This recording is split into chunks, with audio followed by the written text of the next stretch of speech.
စာသင်ကြားရေးမှာပထမအဦးဆုံးစပြီးတော့သိရမယ့်အချက်က introduction တက်ဆိုင်ရာအင်္ဂလိပ်စာဘာသာရပ်နဲ့သင်တန်းသားနဲ့ကိုဆရာကကြားကဝင်ရောက်ပြီးမိတ်ဆက်ပေးတဲ့အခန်းဒီအခန်းကစမယ်နော်အဲ့တော့ဝင်ရောက်ပြီးတော့မိတ်ဆက်ပေးတယ်ဆိုတဲ့အခါအင်္ဂလိပ်စာရဲ့သဘောတဘာဝကိုသိမှရှေ့မှာဆိုင်ရာအခန်းတွေကိုသွားတဲ့အခါလွယ်လင့်တကူအဆင်ပြေသွားလိမ့်မယ်အဲ့တော့ introduction လို့ပြောလိုက်တာဟာနေတန်းလို့တစ်ဖက်ကပြောပေမဲ့ဒီနေ့တို့ဆိုလိုချင်တာက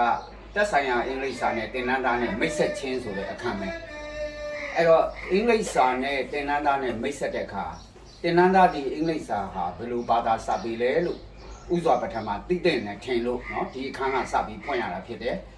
အဲ့တော့အင်္ဂလိပ်စာဆိုတာအများသိတဲ့အတိုင်း international language လို့ခေါ်ကြတယ်အဲ့ဒီ international language ဆိုတာကတော့အားလုံးသဘောပေါက်ပြီးသားဖြစ်တဲ့နိုင်ငံတကာသုံးဘာသာစကားဖြစ်တယ်နိုင်ငံတကာသုံးဘာသာစကားဖြစ်တယ်ဒါတစ်ချက်အဲ့တော့အင်္ဂလိပ်စာဟာဘယ်လိုဘာသာမျိုးလဲလို့ပြောရင် international language နိုင်ငံတကာသုံးဘာသာစကားဖြစ်တယ်ဒါတစ်ချက်ဒီလိုဖြေရင်လည်းမှန်တယ်အဲ့တော့အင်္ဂလိပ်စာဆိုတာဘယ်လိုစာလဲ international language နိုင်ငံတကာသုံးဘာသာစကားနောက်တစ်ချက်ကအင်္ဂလိပ်စာဆိုတာ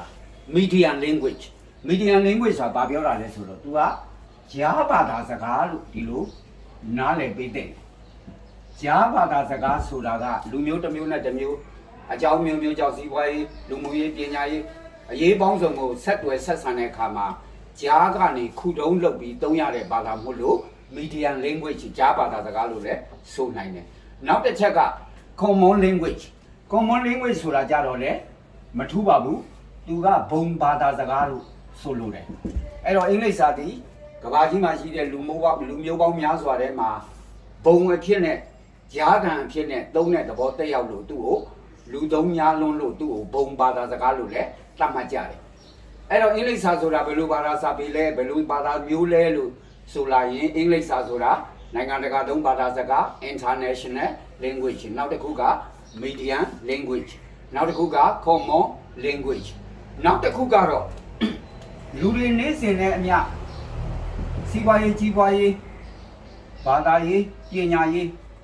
စသည့်အရေးပေါင်းစုံကိုသုံးတဲ့အခါမှာမသုံးမဖြစ်သုံးရတဲ့ဘာသာဖြစ်တဲ့လက်တွေ့အသုံးချရတဲ့ဘာသာဖြစ်လို့လဲသူ့ကို apply language အသုံးချဘာသာစကားလို့လည်းခေါ်တယ်နောက်ဆုံးတစ်ချက်ကတော့ figurative language လို့ခေါ်တယ် figurative language ဆိုတဲ့အဓိပ္ပာယ်ကသူကအင်္ဂလိပ်ဘာသာဆိုတာတခြားဘာသာနဲ့မတူတမှုထူးခြားတာကသူ့ကိုတိဆောက်တဲ့အခါမှာတိကျသေးချာခိုင်မာပြီးစိန်စရာဆန်ဆန်ပုံစံတကျဖွဲ့စည်းထားတဲ့ဘာသာဖြစ်လို့သူ့ဘာသာရဲ့သဘောတဘာဝက figurative language လို့ခေါ်တယ်အဲ့တော့သူ့ကိုတော့ဗာပြောရမလဲဆိုတော့တိကျသေးချာပုံစံကျတဲ့ဘာသာစကားလို့ဒီလိုဘာသာပြန်လို့ရတယ်အဲ့တော့ညီကုန်းချုပ်လိုက်ရင်အင်္ဂလိပ်စာကို what is English လို့မေးလာရင်အင်္ဂလိပ်စာရဲ့အဖြေဟာဒါပဲဖြစ်ပါတယ်အင်္ဂလိပ်ဘာသာဒီဘယ်လိုဘာသာစာပေလဲအင်္ဂလိပ်စာဆိုတာ international language နိုင်ငံတကာသုံးဘာသာစကားဖြစ်မယ်နောက်တစ်ချက်က medium language ကြားဘာသာစကားဖြစ်မယ်နောက်တစ်ခုက common language ဘုံဘာသာစကားလို့လည်းပြောမယ်နောက်တစ်ခုကအသုံးချတဲ့ပုံမူတည်ပြီးတော့အသုံးချများလွန်းတာကြောင့်သူ့ကို apply language လို့လည်းခေါ်မယ်နောက်ဆုံးတစ်ခုကတော့ figurative language လို့ခေါ်တဲ့အင်္ဂလိပ်စာရဲ့ဖွဲ့စည်းပုံတွေဟာတိကျသေးချာစရင်းစရာဆန်စွာပုံစံတကျရှိနေတာကြောင့်သူ့ကိုတိကျသေးချာပုံစံကြတဲ့ဘာသာစကားလို့လည်းဒီလိုဆိုကြတယ်ဒါဟာအင်္ဂလိပ်စာကိုကမ္ဘာပညာရှိအမျိုးမျိုးကသို့မဟုတ်အင်္ဂလိပ်စာပညာရှင်အသီးသီးကအဓိပ္ပာယ်ဖွင့်ဆိုကြတဲ့ဖွင့်ဆိုချက်တွေဖြစ်တယ်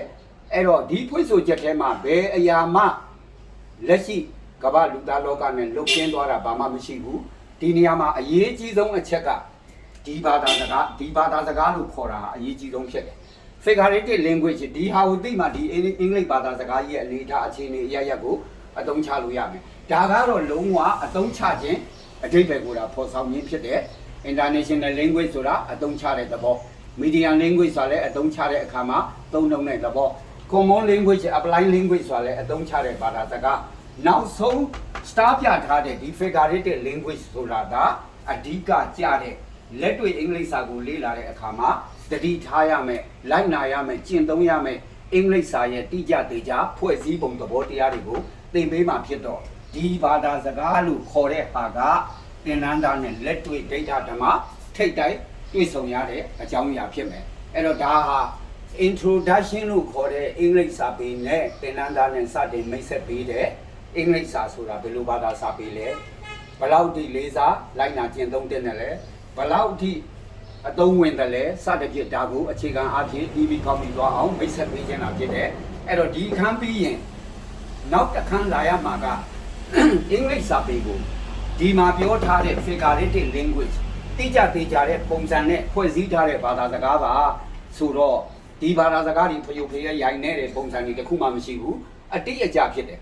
အဲ့တော့တို့ဗမာစကားပုံမှာနှစ်နဲ့နှစ်ပေါင်း၄ဖြစ်တယ်ဆိုတဲ့ဥပမာလိုပေါ့တကဘာလုံးမှာရှိတဲ့လူသားတွေနှစ်နဲ့ပေါင်းကြည့်၄ကြီးပဲထွက်လာမယ်အဖြစ်မှန်ကအဲ့ဒီဥပမာလိုပဲအင်္ဂလိပ်စာဟာ figurative ဖြစ်နေလို့တာတကဘာလုံးမှာအတတ်တွေအသည့်တွေတူညီကြခြင်းဖြစ်တဲ့အတွက်နောက်ဆုံးပိတ်အားဖြင့်ဒီ figurative language ကိုဆက်ရှင်းရတော့မှာဖြစ်တယ်ဒါတွေကတော့အင်္ဂလိပ်စာရဲ့အသုံးချမှုပေါ်မှာမူတည်ပြီးနာမပညာဝိကျုပြုထားတဲ့အခေါ်အဝေါ်အသုံးနှုန်းတာဖြစ်တဲ့လက်တွေ့ဒိဋ္ဌဓမ္မသင်္นานနဲ့ထိတ်တိုက်တွေ့ဆုံရမှာက figurative language ဖြစ်တယ်ဆိုတာကိုဥစွာပထမဏိဒန်းအားဖြင့်မိတ်ဆက်ပြောထားပါတယ်ဒါကိုသတိထားပါနောက်တစ်ခါတို့ဆက်ကြအောင်စို့